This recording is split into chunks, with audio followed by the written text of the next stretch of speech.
लोग कहते हैं वो दोस्त ही क्या जो मदद करने से पहले सही गलत सोचे। लेकिन अगर यही बात सच होती तो महाभारत का सबसे महान योद्धा कर्ण इतिहास की सबसे बड़ी त्रासदी क्यों बनता? क्योंकि दोस्ती निभाना महान है, लेकिन दोस्ती के नाम पर अधर्म का साथ देना, यहीं से विनाश शुरू होता है।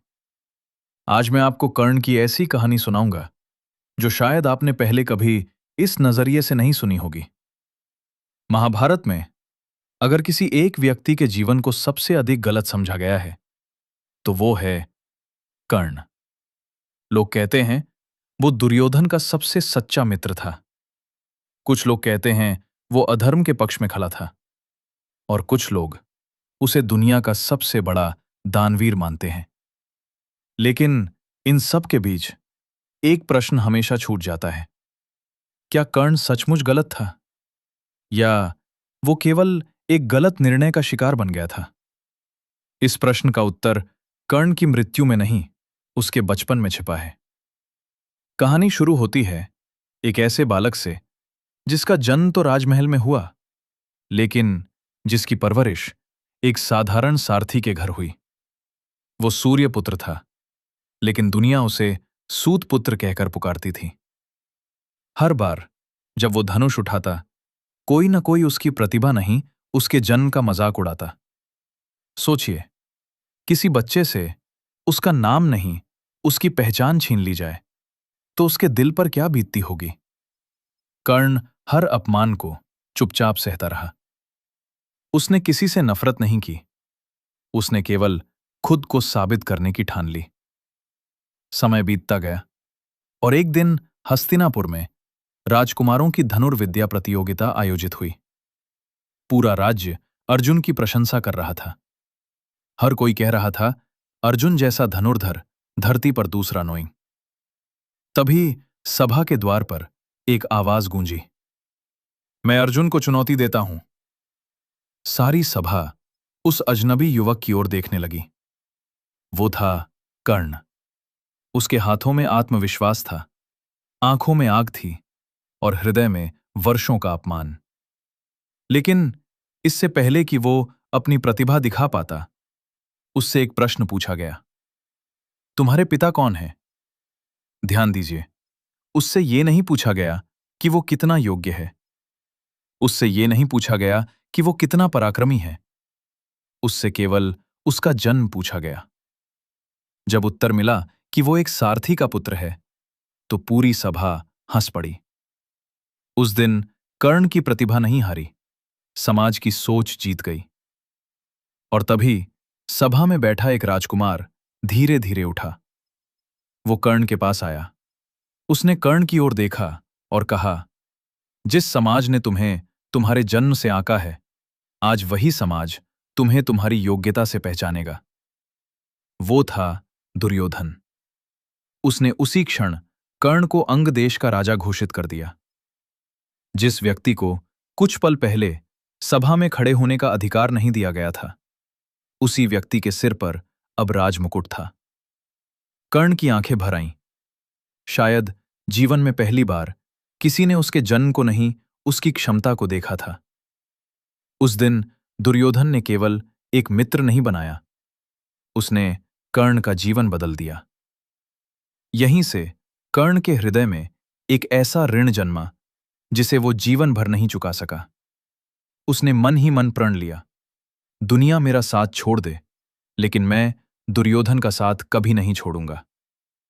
सुनने में ये वचन बहुत महान लगता है, और सच भी है। कृतज्ञता मनुष्य का सबसे सुंदर गुण है। लेकिन यहीं से एक बहुत महीन रेखा धीरे धीरे मिटने लगी। वो रेखा थी मित्रता और धर्म के बीच की। क्योंकि जब तक दुर्योधन उसका सम्मान कर रहा था, तब तक सब ठीक था। लेकिन समय बदलने वाला था, और उसी के साथ कर्ण के जीवन का सबसे कठिन निर्णय भी। कुछ वर्षों बाद हस्तिनापुर में पासों का खेल खेला गया। ये केवल एक खेल नहीं था, ये पूरे आर्यावर्त के भविष्य का निर्णय था। युधिष्ठिर एक एक करके सब कुछ हारते चले गए। राज्य, धन, अपने भाई और अंत में द्रौपदी। सभा में एक ऐसा दृश्य घटा जिसे आज भी महाभारत का सबसे काला अध्याय कहा जाता है। दुर्योधन अहंकार में डूब चुका था और कर्ण उसी सभा में बैठा था। उसे सब दिखाई दे रहा था। उसे पता था कि ये अन्याय है, लेकिन उसके सामने दो रास्ते थे। एक अपने मित्र का साथ देना, दूसरा सत्य का साथ देना। यहीं कर्ण के जीवन की सबसे बड़ी परीक्षा शुरू हुई और यही निर्णय आगे चलकर उसकी पूरी नियति बदल देगा। और उसने चुन लिया अपने मित्र का साथ।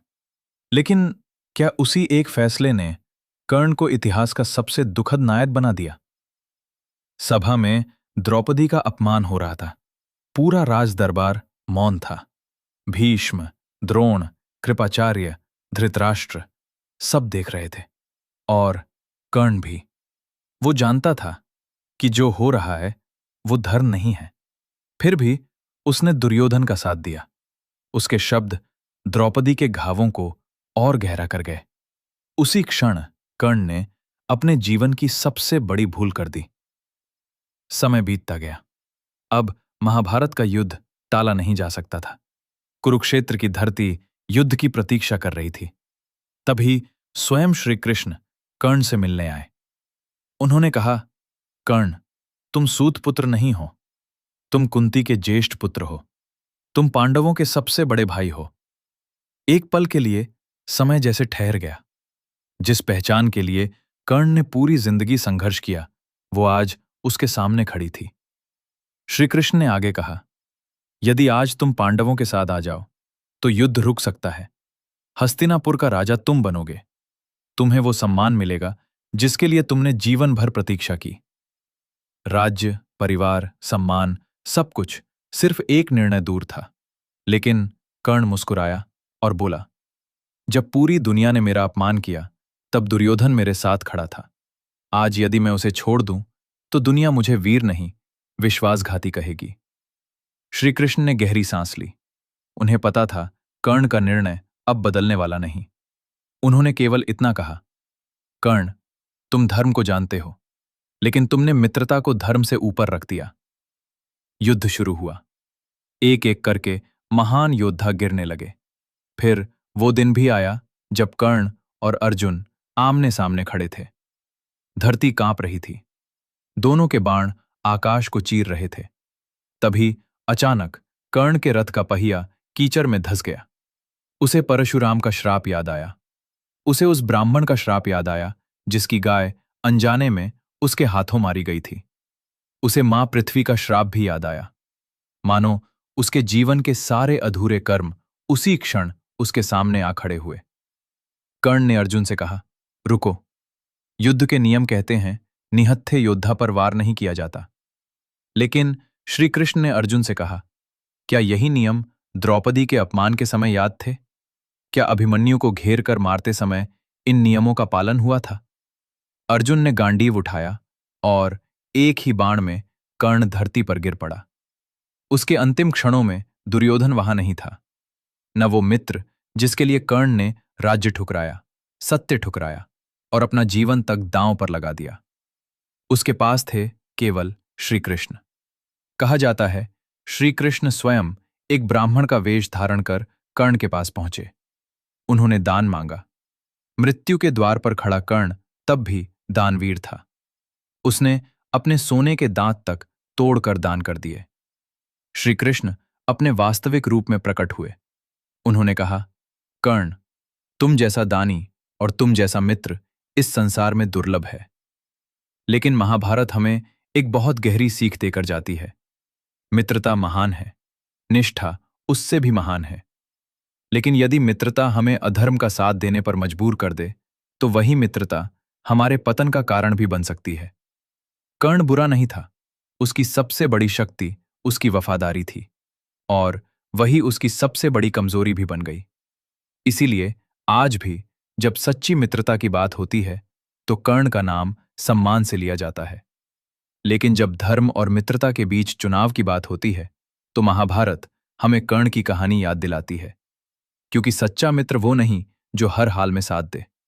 सच्चा मित्र वो है जो गलत रास्ते पर जाने से भी रोक दे।